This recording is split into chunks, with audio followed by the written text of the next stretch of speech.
चीन में भारत के राजदूत विक्रम मिस्री ने शुक्रवार को चीनी उप विदेश मंत्री लुओ झाओहुई से मुलाकात की। उन्होंने पूर्वी लद्दाख के बाकी हिस्सों से दोनों देशों के सैनिकों की वापसी की प्रक्रिया पूरी करने की जरूरत पर जोर देते हुए कहा कि इससे सीमा पर शांति और स्थिरता बहाल करने में मदद मिलेगी। मिस्री ने यह भी कहा कि इससे द्विपक्षीय संबंधों में प्रगति के लिए अनुकूल माहौल भी बनेगा।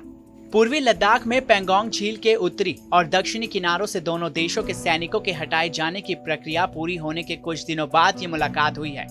भारत ने पिछले महीने दोनों देशों के वरिष्ठ कमांडरों की 10वें दौर की बैठक में इस बात पर जोर दिया था कि क्षेत्र में तनाव घटाने के लिए हॉट स्प्रिंग, गोगरा और डेपसांग जैसे इलाकों से सैनिकों को हटाने की प्रक्रिया तेज करनी होगी। भारतीय दूतावास ने ट्वीट में इस बात की जानकारी दी। भारतीय विदेश मंत्रालय ने पूर्वी लद्दाख गतिरोध के मुद्दे पर शुक्रवार को उम्मीद जताई कि चीन राजनयिकों और सैन्य कमांडरों के बीच मौजूदा संवाद तंत्र के माध्यम से सैनिकों की वापसी सुनिश्चित करने के वास्ते पूर्वी लद्दाख में शेष इलाकों से सैनिकों को पीछे हटाने की प्रक्रिया पूरी करेगा, ताकि दोनों पक्ष अपने बलों को पीछे हटा सकें। आपको बता दें, भारतीय विदेश मंत्रालय के प्रवक्ता अनुराग श्रीवास्तव ने प्रेस कॉन्फ्रेंस में कहा कि विदेश मंत्री एस जयशंकर की पिछले हफ्ते ही चीनी विदेश मंत्री वांग यी से बातचीत हुई थी, जिसमें हॉटलाइन स्थापित करने पर सहमति व्यक्त की गई थी। उन्होंने कहा, हमें उम्मीद है कि चीनी पक्ष भारत चीन सीमा मुद्दों पर विचार विमर्श एवं सहयोग तंत्र और वरिष्ठ कमांडर स्तर पर बैठकों में हमारे साथ काम करें, ताकि शेष क्षेत्रों से सैनिकों के पीछे हटने की प्रक्रिया जल्द पूरी की जा सके। साथ ही उन्होंने कहा कि इससे दोनों पक्षों के लिए पूर्वी लद्दाख में अपने बलों को पीछे हटाना सुगम होगा, क्योंकि इससे ही शांति बहाल हो सकेगी और हमारे द्विपक्षीय संबंधों की प्रगति के लिए माहौल बन सकेगा।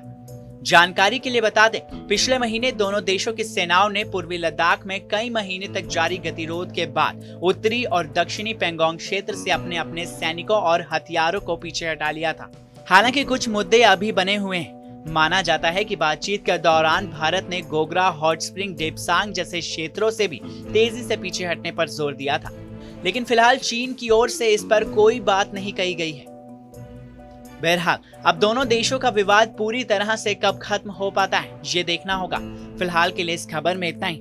बाकी देश और दुनिया की तमाम बड़ी खबरों के लिए सब्सक्राइब करें TV9 भारतवर्ष।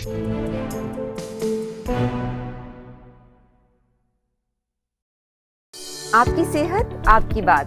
देखिए कैसे रहें फिट मेरे साथ। खान पान, स्ट्रेस, डिप्रेशन पर अब जरूरी है बात। मैं हूं doctor Shikha Sharma. TV9 digital पर देखिए मेरे साथ। आप फिट तो सब हिट।